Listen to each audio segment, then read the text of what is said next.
I'm Dr. Gerald Deas. Welcome to Health Center from Downstate Medical Center.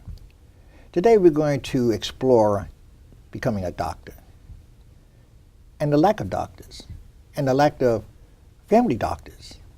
Everybody wants to be specialists these days. And of course, there's only a certain amount of room for specialists, but there's a whole lot of room for family physicians because they are the ones that see the patient first. They're the ones that direct the patient to get their life straight in a sense of why health is important.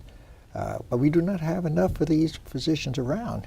Believe me, you can have all the medical insurance you want, but if you don't have physicians to fulfill those medical insurances, then you just don't have good health. And I don't mean that you can't keep health. It's a personal thing as well. You have to think about it yourself. How do you keep your health healthy too? But you have to have periodic checkups and things like this. So today we're going to talk about this with a second-year medical student or going into his third year that I've seen around for a long time teaching in the sciences in high schools and public schools and things like that, and decided that in the back of his mind that it was time for him to get on the road to becoming that doctor. And as I saw him grow right here at Downstate Medical Center, working in many different departments in family practice, but the Arthur Ashe Institute and the other programs we have had here in bringing young people to the school, and they have a very active program here, the Arthur Ashe group here, of high school students coming to learn to be physicians early in their teenagers, and that's where it has to start.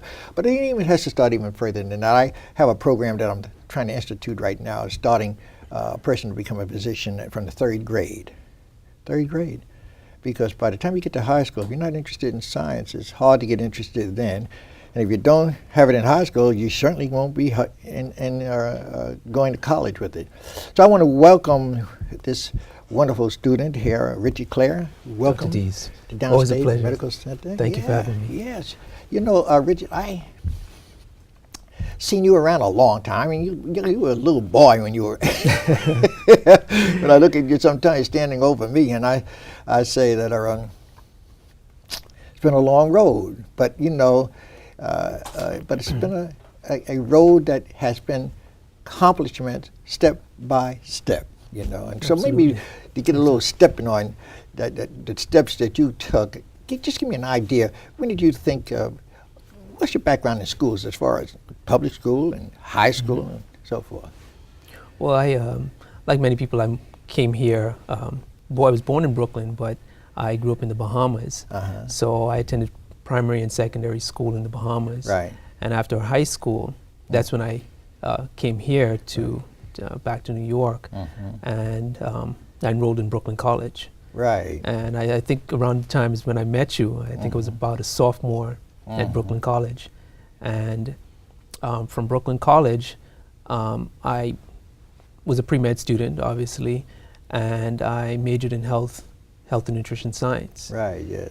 And that's how I became affiliated with the Arthur Ashe Institute. Right. So part of the degree program was doing an internship in community health internship in the community, so at some organization in the community. Right, and that was a very important program at that time, the Arthur Ashe program that you were introduced to, wasn't it? Sure, it definitely was. At that time, when I first became affiliated with the Arthur Ashe Institute, I was working on the community-based projects, going out and pretty much doing health education in the community, working with barbershops and beauty salons. Right, yes. Some of the work I think that still goes on at the Arthur Ashe Institute. Right. And you know, that's when I started to become aware of the needs in the community, and it helped shape my thinking in terms of the type of physician that I wanted to be and the needs that I would encounter as a physician. Yes. Now, you know, you can have all these aspirations, but there's all kind of tests you have to take before you can even get into that track. Sure. You know, and getting into that track, sometimes there are certain things that hold people back that shouldn't hold them back, particularly if they're smart and doing well and things. But one thing sometimes can hold folks back, and, you know, and I think sometimes they have to reorganize that thinking, because in Europe, to make a doctor, all you have to do is go to class and take the test at the end of the year. If you passed it, you can go to the next year and so forth. But they don't put any previous records that you are not qualified. Right. Now, and so a lot of my friends, when I went to Boys High, of course, Brooklyn College, like yourself. Okay. And a lot of my friends couldn't get into the medical schools in the United States, so they went to Europe. And they all are doctors today, or retired now, and so forth. And they weren't going to let one test keep them out. Like they have all these kind of tests that you have to have a certain level to say that you are capable. How can you test somebody's ability to be a physician with a test? I mean, you know, you look at in the third world countries, a witch doctor starts off as a baby, and they don't give no tests as you go along. You know, well, getting back to you though, as a youngster and coming here and getting your degree from Brooklyn College, and now thinking about medicine, there's things you had to do in the meantime while you got into medical school. Well, sure. Well, the way the system is set up here, you take when you're an undergrad student, you have to take the medical college assessment test, or the MCAT as it's called, and that's a part of the requirement. Doing well on that puts you in a better position to go on to be accepted to a good medical school. Right. And you know, there are a continuous series of tests as you get into medical school. Right. There are the board exams and these licensing exams. Right. So there are these competencies that you have to meet at every level. And one of the things I try to convey to a lot of my students, at least when I was teaching at the Arthur Ashe Health Science Academy, is that the process isn't always as linear as we tend to think. Right. You know, there are all kinds of obstacles, there are all kinds of challenges that you have to face, all kinds of obstacles to overcome. And if you know you have a setback, or if you have a fall, that's not the time to quit. That's right. You have to be committed enough to knowing that you're going to find a way, and if you continue working hard step by step, you'll eventually realize those goals. Well, you know, when you were walking around university here as a student, and then as an employee in the Arthur Ashe group, you know, going out doing health services and things like this, I always looked at you and I said, you know, that would make a heck of a physician. Number one, well, thank you, Dr. you know, you just had the deportment and the sense of being that I saw that if a patient had the privilege of having you as their doctor, what a pleasure and what a wonderful thing it would be, because I know you could relate to a person, because medicine is not just science. Medicine is still the art. And the art is written all over your body movements, your face, your hands, everything. People don't realize that when they look at a doctor, they're looking at the whole person. They're not looking at the brain or some great words that come out of your mouth. They're looking at you and whether I want you to serve me. In fact, I always tell the medical students that the only person, a person will meet you in 10 minutes and get fully undressed in front of you, not even know who you are. That's a trust. Sure. You know, that's a big trust. And that's a magic thing, because there's nobody in our employment that somebody will get undressed in front of. Completely. So you see all the imperfections, everything, you know, the person, the body, the whole thing. And so it's almost spiritual. It's almost spiritual. In fact, it's a healer and a healee. But you going into medicine, when did you start thinking about being a physician, not just a scientist? Because basically, we all take the sciences and drift off into those things. But when did you feel that you wanted to be a physician? What age maybe? Well, in my case, as far back as I can remember, I wanted to be a physician from the time I was a boy, growing up in the Bahamas. I wanted to be a physician. And I think as I became older and I began to take the science courses, and that really started nurturing the possibility. But I think when I got to college and I really got into public health, and I began to realize the the real needs of the community. Right. I think that really is what solidified it for me, because here it was, I was always studying the sciences, and I was understanding that there's an art to it. Right. So I think at that point those two started to marry, and I think from there that's where, you know, it really became something concrete for me, that this is what I wanted to pursue. Yes. Despite the obstacles, something kept driving me to pursue this. Well, you know, even along the way, like you say, it did different things to ultimately get into medical school as such. You even stopped along the way and got a master's in public health, didn't you? I did. Tell me a little bit about that. Well, during my time at the Arthur Ashe Institute, doing the work in the community, the public health, doing the community outreach and health education, I was getting all this practical experience in public health. Right. And at that time, the Downstate had just started the Masters in Public Health program, which is now a school in public health, School of Public Health. And I thought it was a perfect opportunity, since I'm here, to pursue a master's in public health. And it really gave me a chance to understand a lot of the theory behind all of the things that I'd been practicing at my job. So it was a wonderful complement to all of the things that I'd already been doing, now to have some theory behind it. So it worked out very well for me, and I'm very glad that I did it. Yeah. Well, you know, during that period between going to medical school and the Masters in Public Health, even before that, you often would sit into my office on campus here at Downstate, and we would talk about medicine and things like this. Hopefully that I could give you some advice to carry on. I think role modeling is so important, and I would suggest that all black physicians should be in a position to be available to be role models for youngsters who want to go into medicine, because they don't have any other role models. I didn't know any really close doctors as I came along, you know, but I admired some who made house calls at that time. And I remember the old doctor made house calls, and that impacted upon me in making house calls in my practice.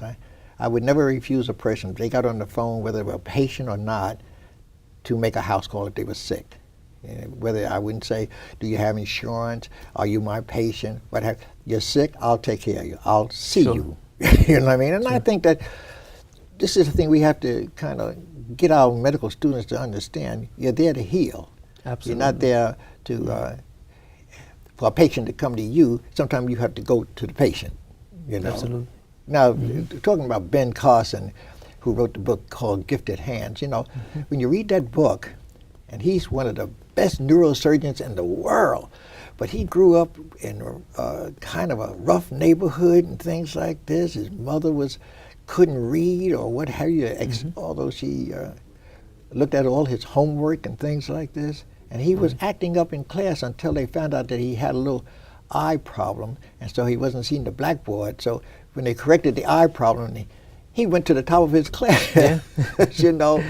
But you remind me so much of Ben Carson, and in a sense, your department. If people who are looking at the program, if they ever see Ben Carson, you could be his son. You know, you look like he spit you right out of his mouth. I take that as a compliment. Right.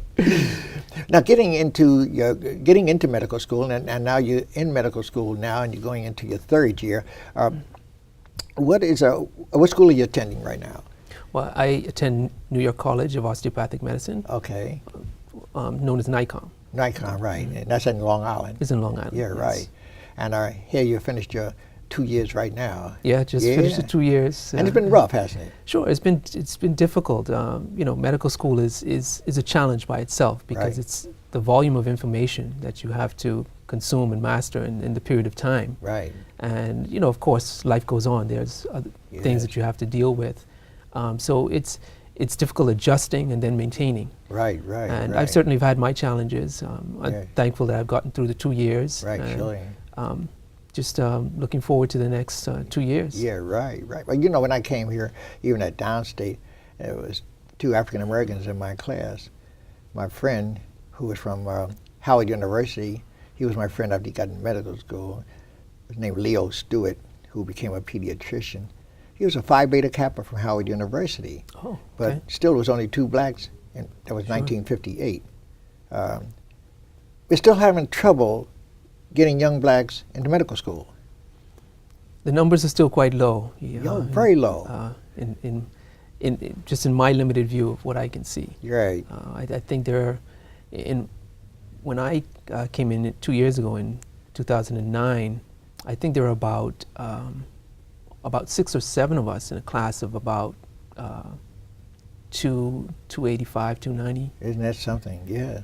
So And that, do the and, math. Yeah, and when you think about it, the undergraduate work, that is college itself, where you're taking your science courses, they're not easy courses. They're extremely difficult. Yeah. And you know, the higher you go, Sure. it becomes increasingly difficult. And I think the fewer people of color Right. you see, the higher you go at every level. Sure, yeah. It seems like something on the way stops their enthusiasm. And it's not money, oftentimes. It's something that they need to have a push. You know, and I know that after you finish your thing, you'll be one of those who will go back and be that one to push, you know. Sure. The push of it, because we are in dire need of physicians in our area. Dire need. I did it for 42 years, house calls and all this kind of stuff. And I can tell you, it was no rest for the weary. You know, because if I lived there, and I lived in the area where I practiced, Right. I lived upstairs, my practice was downstairs. Okay.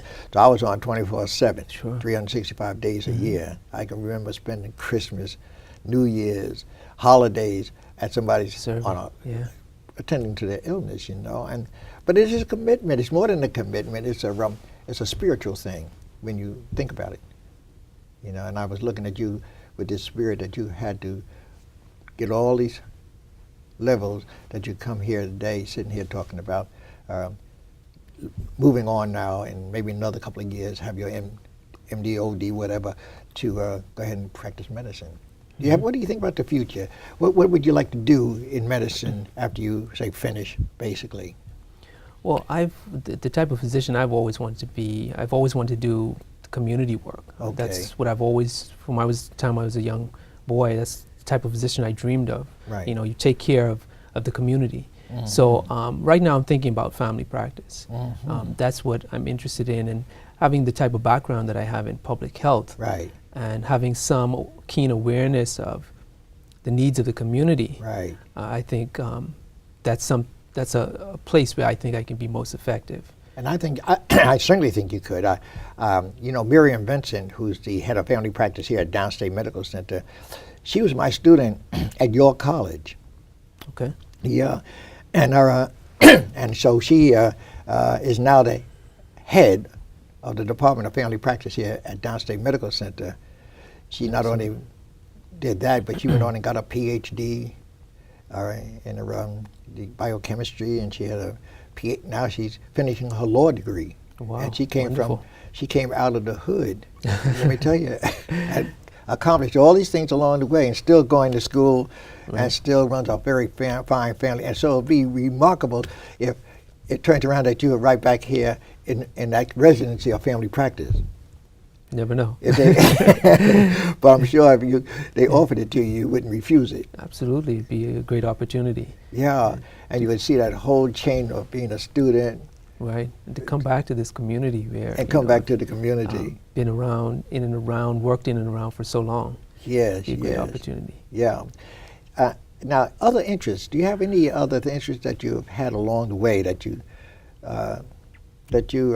have done, or has it just been the sciences, or have you found that to be involved in other things even made you more positive as to become a physician?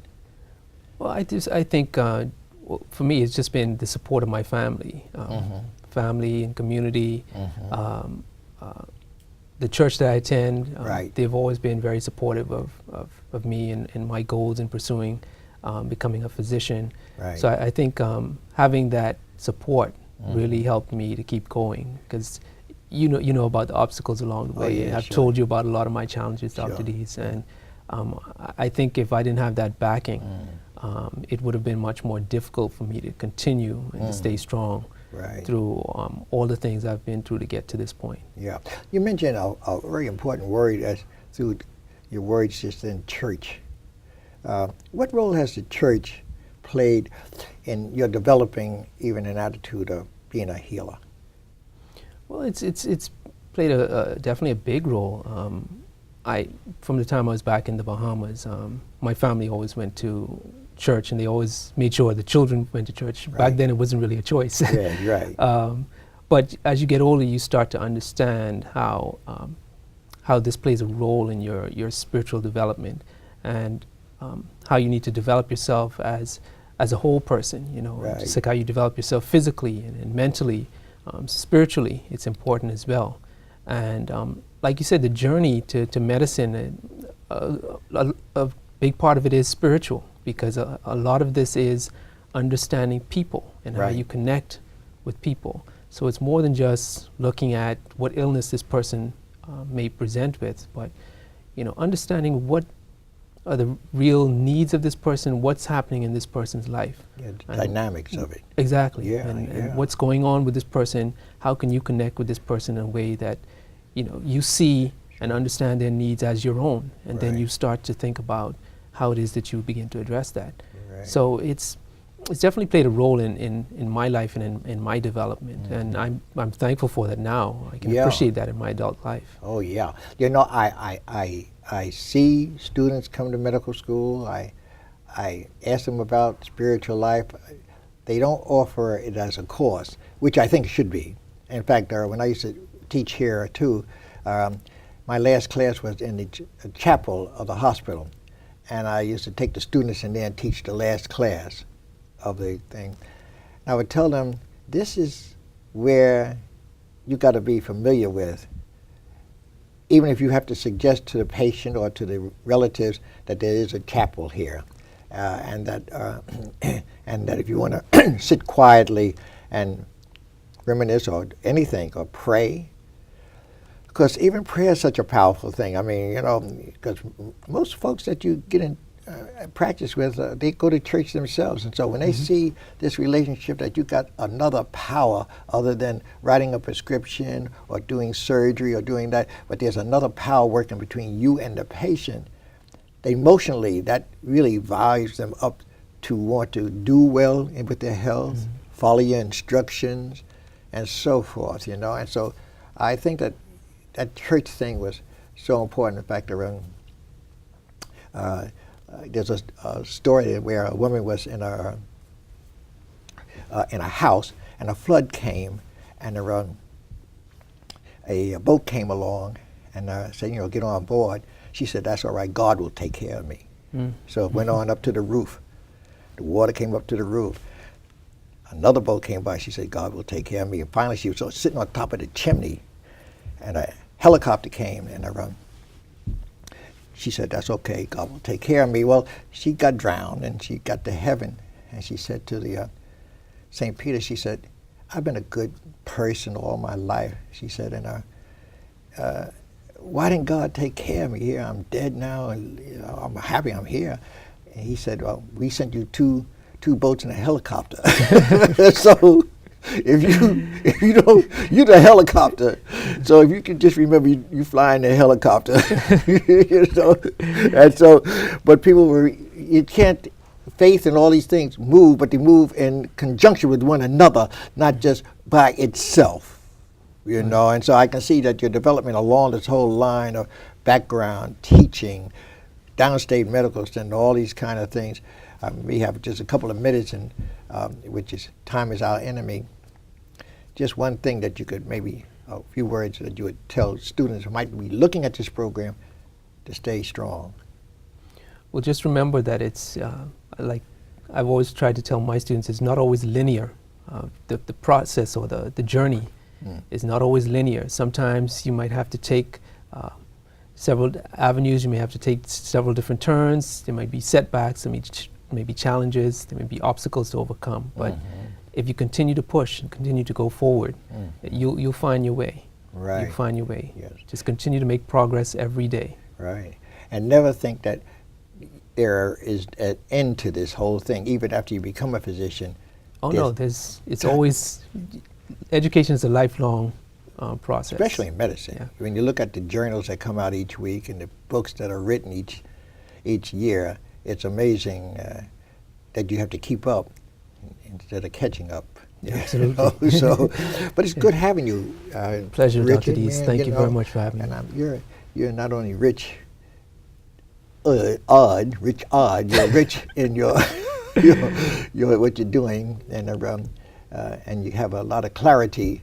With your name is Claire, you have a lot of clarity to what you are going to do in life. So I'm just waiting for you to step in my shoes and say, goodbye, Richard, I'm on my way to another level. It might be sitting on a cloud too. So, but the thing is that we all have a time and space on this planet, and it's a beautiful planet, and God has given us so much to appreciate that. And health is certainly one of those things. And if He didn't love us, He wouldn't have made us. So I think that things will go your way. Thank you so much for being with us. Thank you for having me. See you folks next time with some other interesting topics, but look at the medical student today and see what he's all about. See you the next time.